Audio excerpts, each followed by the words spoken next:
complete. So if you're interested in looking at specifics on there, it's a lot of pages.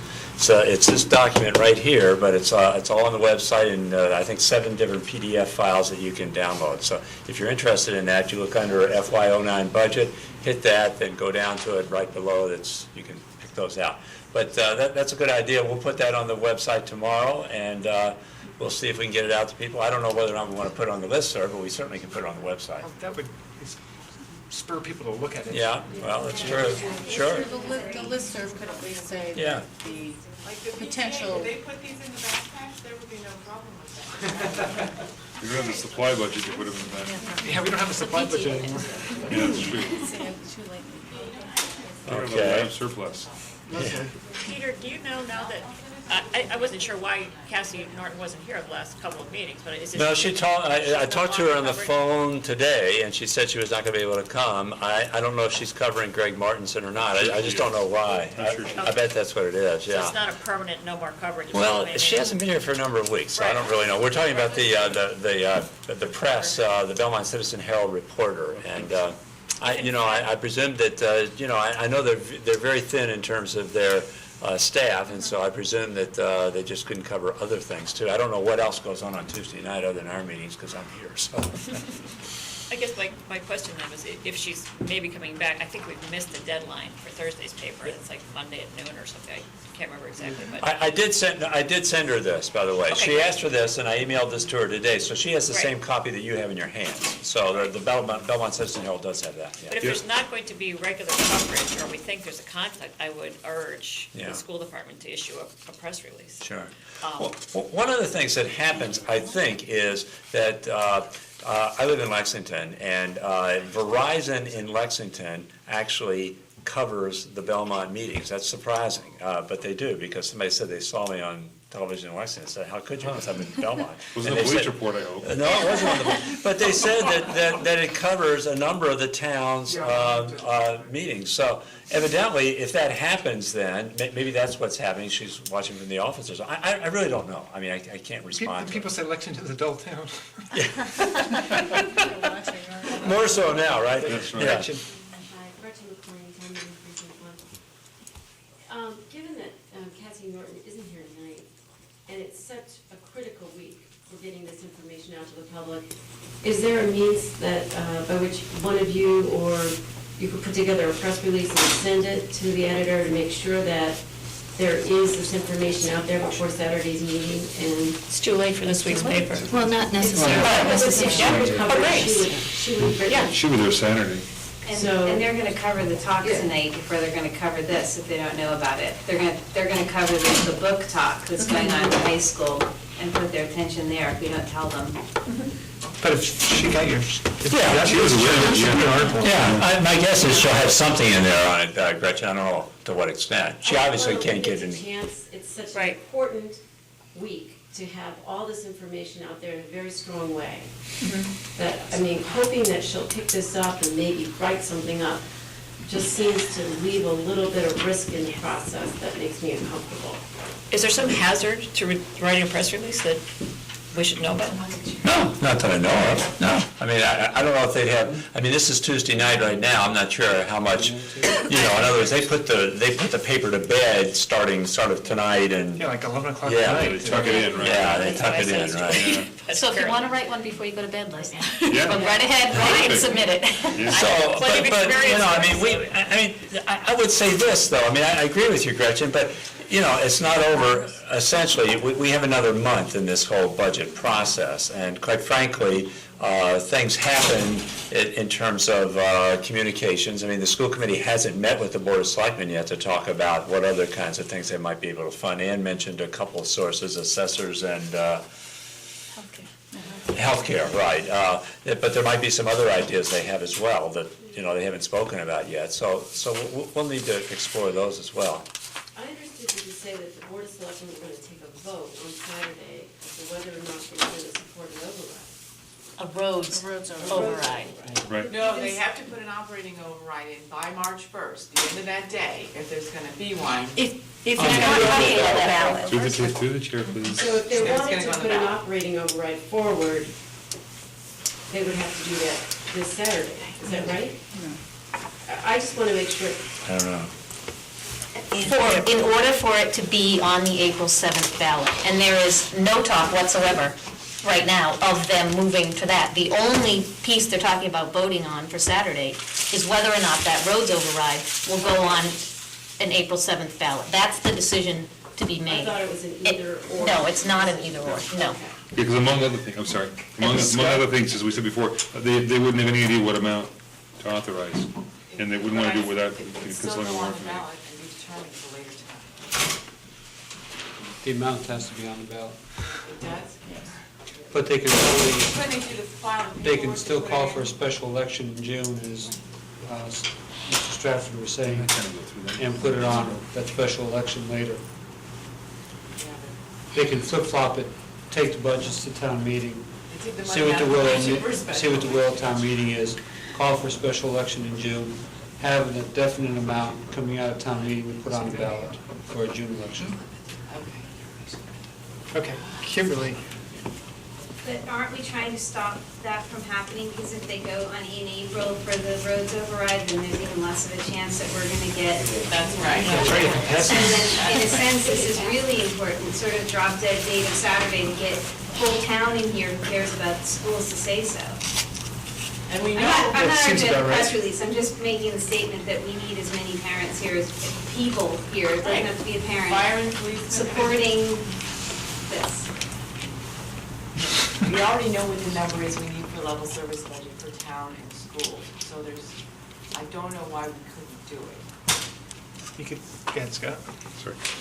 I think I lost what little train of thought I had. Had to do with Saturday, I'm sorry. I'd like, Yeah. Elizabeth, get my go ahead. pencil up for a while. Couple things I want us to think about for Saturday. I think we need to be ready to talk to the selectmen about the lab surplus. It came up at the selectmen's meeting last night, and Ann, I really appreciate the mail that you sent around, which I read last night just before I went to bed. So I had really good dreams last night. But I think we need to be prepared to talk about that.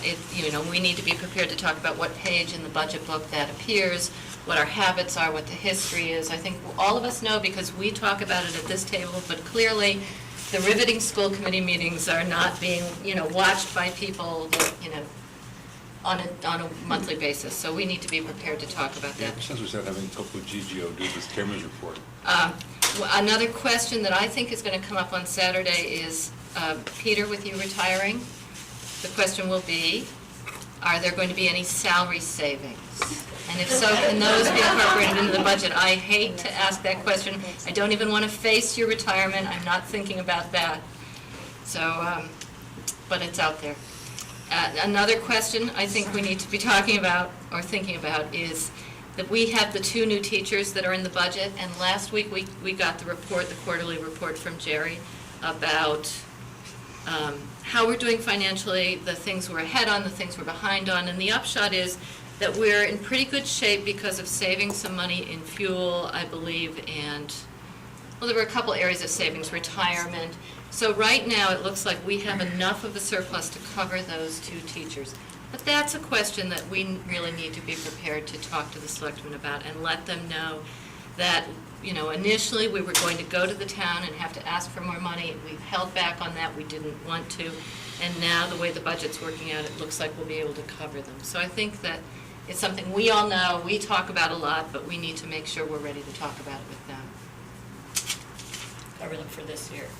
Well, it looks like we're going to, we don't know how the fourth quarter's going to go. It looks like we can cover them for this year. But the question is, you added something, where did that money come from? All right, that's a good point, that we didn't have to go and ask for more money, Right. essentially. Right. All right, Thank you. anything else on this topic? You don't need to vote on this. It's just a sort of a sharing of some ideas, and we'll talk more about this on Saturday and probably in subsequent meetings. Yeah, I guess the only question that would be for the school committee is, are there any other cuts that people here would like the administration to investigate in lieu of anything that's on this list? Because the number is the number until someone tells us that it's a different number. Well, you read in the newspaper about other towns doing some other drastic things. Stoneham says we're going to chop out all sports. Just take, I don't know whether that was a scare tactic for the town or they really going to follow through with that. Well, I think they did cut out a lot, and their athletic director is now at the Watertown's athletic director, and so they lost a lot of coaches and teachers and people like that, so. They also made it clear that to restore the athletic program in Stoneham, that was number 7 on the priority list of restorations, with a lot of classroom positions highly, above that. So for the selectmen in the town to come up with enough funds to save sports, they also had to have enough funds to save priorities 1 through 6. That was a question I had as well about a priority list. When the administration developed this list of cuts, is there a priority list that's written that? No, I don't think, quite frankly, we need one just yet. I mean, I think that the warrant committee asked last week, what does this look like, and could you tell us? And they wanted to know tomorrow night, and so this is the preparation for that. Then they will say, we have the meeting on Saturday, warrant committee meets tomorrow night too, Saturday's meeting, and then they will give us, give the school committee further directions or suggestions on terms of things they're looking for. So then I think we can respond at that time.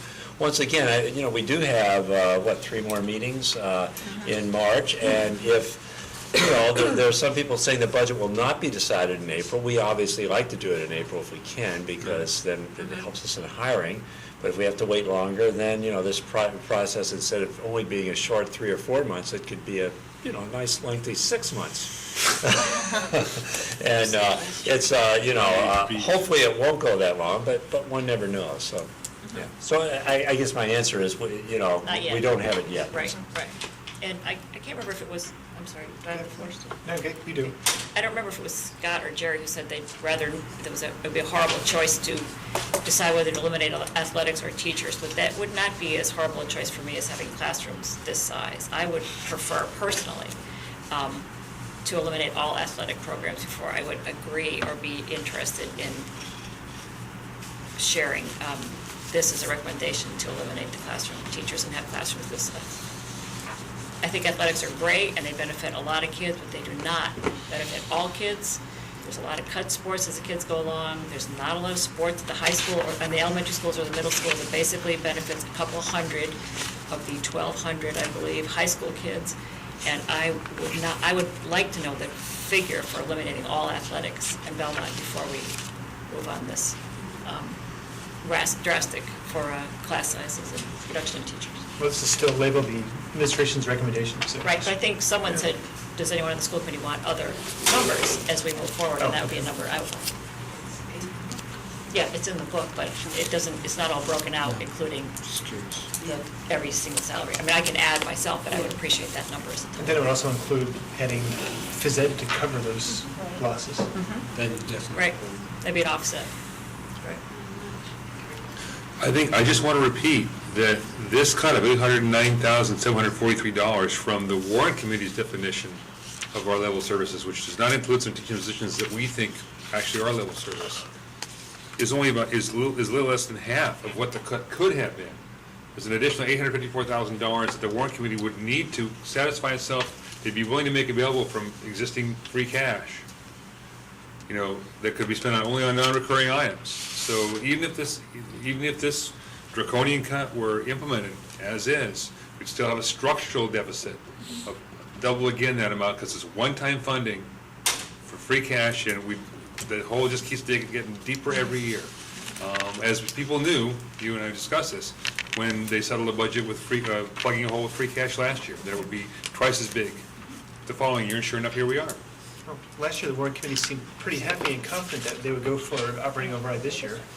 Now they don't say that. Maybe it came to their attention in the last year the roads aren't good. That's great. Okay.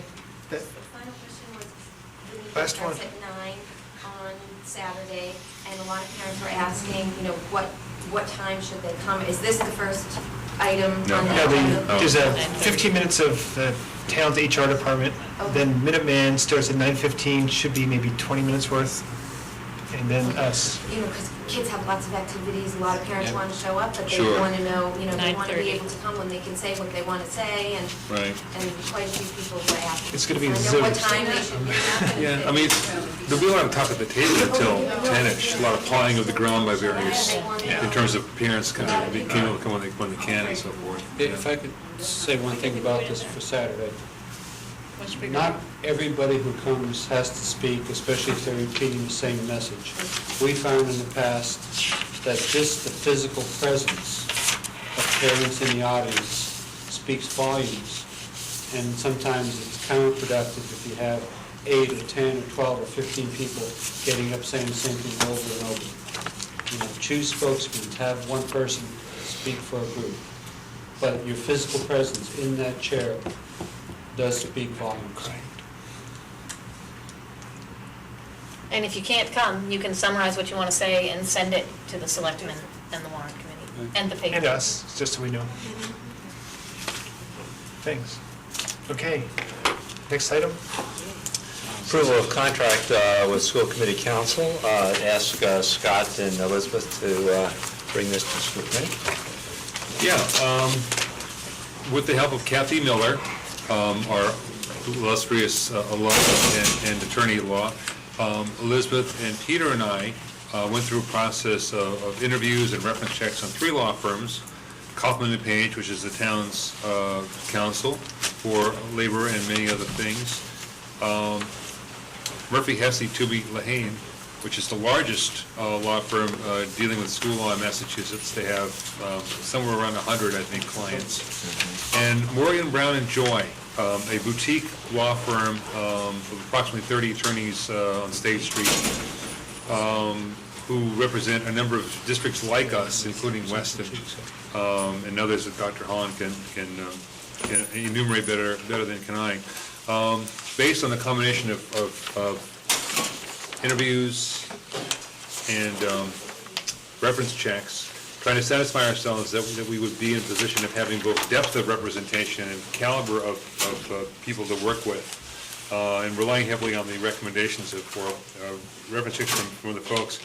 It seemed to the 4 of us that the firm of Morgan, Brown and Joy, its lead attorney would be Phil Boyle, assisted by a crew of between 8 and 10, partners or senior associates, appeared to be both experienced, well thought of, and a deep bench. So that our conclusion was that they were the clear consensus pick as to whom we should try to negotiate with, and we've been able to work with them to get a proposed retainer agreement for Belmont. So you may want to add something else. Well, that's pretty complete. One of our last concerns that we asked them to address was the depth of the bench, because that is one of the things about our current law firm that we have felt has been a bit of a shortcoming. When our lead lawyer is on vacation, it's hard to get a backup answer when we have a problem. The research on the depth of this law firm is that it's going to really be a very well-rounded firm. Now, they are not going to handle our special ed representation. Mm-hmm. That's being handled as a separate piece by a separate law firm. We've As had is true that now, in yeah. place for a long time. So they will do, general law advice on employees, advice on collective bargaining. And interestingly enough, he was willing to agree to a retainer agreement because he felt that he wanted people to feel comfortable calling. He didn't want the idea of being billed by the hour to get in the way of people contacting him. And that's a really wonderful way to begin the process, because we do want our staff to become very comfortable with him. And I've been part of this whole process. I'm very supportive of it. One of the first things that the Phil Boyle wants to do, as well as that we want to do, is to have him meet first with the central office administrators, talk with us. Secondly, talk with the administrative council, and then also have a meeting scheduled with the entire school committee. So, which you can just provide some background. Part of his contract is some regular meetings in terms of updating on various parts of the work that school committees do and changes in Mass General Law and so on. So I really, I feel very good about it, and I feel very good about it in terms of even knowing that I would not be there with him for much longer than, let's say, the rest of this year. But I really do think it's a very good move, so I'm very supportive of it to the school committee. Okay, this requires just us to approve a motion for this? Yes, all right. Is there any amendments to the, Well, let me just Yes. mention, I mean, there are a couple of little things that I came up with, just as suggestions, but the retainer agreement, which Morgan Brown and Joy has offered us for the next 2.25 fiscal years, they will go through, July, because they become our council effective April 1st. And for the 2 years thereafter, would be at the rate of $25,000 per annum, which would include all general legal advice and representation at anything below the level of a court hearing or administrative hearing, which is similar to the level of service that we are receiving now under our current retainer, which is at about 2.5 times that amount of money. So there's $40,000 in savings that we could, well, put into the budget. But more to the point, qualitatively, this appears to be very well-respected firm with, again, great depth of representation. Not so large that we might have difficulty getting folks to respond to us because they're not dealing with lots and lots and lots of school districts, but experienced both in collective bargaining, healthcare negotiations, as well as personnel and disciplinary issues, the full range of school law, civil liberties and the like. So we feel as if, other than special education, they'd give us terrific coverage. great. And I just want to say, all the law firms we interviewed, we were impressed with every single one of them. And so it's high praise that we've chosen one out of that group, because they're all very good. Great. Well, I'd like to thank you and Elizabeth and Kathy Miller for all the extra time. I know this was a lot more time in the past, 6 months or so. So thank you both for that. Thank you. It's really good. Right. I guess I would move that the school committee approve retaining Morgan Brown and Joy under the terms of a 2.25-year retainer with final details as to wording to be worked out between Dr. Holland on our behalf and Morgan Brown and Joy. Okay. Any discussion on the motion? Those in favor? Aye. Opposed? Abstained? Okay. No, Dewey, Cheatham, and Howe, did you interview them? No. I'm gonna get McCormick. These were my three little blobs. Okay, great. Yes, in fact, I think Okay, yeah. great. Thank you. Super. Consent agenda? I'm sorry. Report of Subcommittees. subcommittees. I'm actually gonna request we bring the consent agenda item up for discussion as well, but when the time's right. Okay, report of subcommittees first. Go for it. On the agenda that way. So I'll just go down in order. Belmont Unplugged Youth Commission, Belmont Unplugged begins on Saturday night with a family dinner dance for all ages, $10 for family for some of the spaghetti and meatballs you can eat, not all of it. At the cafeteria here at the Chenery, there'll be a DJ, fun, frivolity, and just affordable family entertainment. It's a kickoff to a month of activities, including on the Youth Commission website, one can find the whole month's worth of activities for Belmont Unplugged. The idea, again, being for families to spend time with each other, decoupling from electronic means of entertaining themselves, with a highlight of Tuesday, the 11th of March, being the no meetings, no homework night for the entire town of Belmont. And the Youth Commission is very appreciative, again, to the administration and all the principals for spreading the word about having that evening, Tuesday the 11th, be a no homework night. Thanks. Warrant committee, we talked about already, so I will dispense with that. More to come. Capital Budget Committee meets Thursday. I'm sorry? Capital Budget Committee meets Thursday. This Thursday. Okay. This Thursday, and then the school capital budget items would be on the agenda for the 13th. Okay. All right, that's enough of that. Other business, consent agenda. There was Scott was interested in breaking this out. from Yeah, consent I'd like agenda. to ask, this seems very straightforward, but I guess I'm just wondering, this is clearly something that you've researched, Dr. Miss, with respect to having a sole provider of a heating duct. I guess my questions pertain more to along the lines of, is this a manufacturer, is this equipment likely to be in service for the foreseeable future? By saying we want to standardize on this, I understand wanting to make sure all rooftop units are standardized, but can you tell us a bit more about the company, its product, and sort of the reasons behind the recommendation to stay with this one firm, or rather this one Okay. product?